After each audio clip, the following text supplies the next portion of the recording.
Dozens of leading scientists from across the country are gathering in St. Pete Beach for 2 days. They'll help shape the recovery in the Gulf of Mexico. Our Carson Chambers explains from Pinellas County. The oil spill has faded from newspaper headlines. It rarely leads the 6 o'clock news. Still, nearly 6 months after the Deepwater Horizon blowout, a room full of scientists from all over the country met at the Don Cesar to talk about the Gulf's recovery. Everybody thinks recovery is what we call binary, yes or no. Or, for example, that the Gulf just broke its ankle. Okay, 6 weeks, maybe a little physical therapy, everything's better.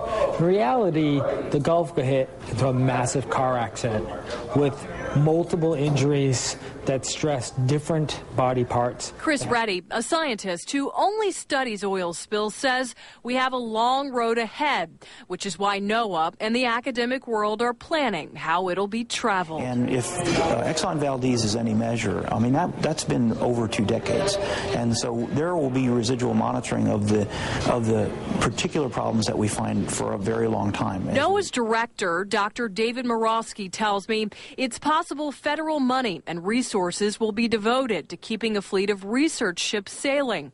A cooperative effort some scientists believe is crucial. So certainly academics cannot handle that because they don't have the personnel, they don't have the resources, and they don't have the access to the research vessels. So. The oil spill may not be making front page headlines or be the 6 o'clock lead, but it's safe to say it will affect Florida, our economic and environmental future for decades to come.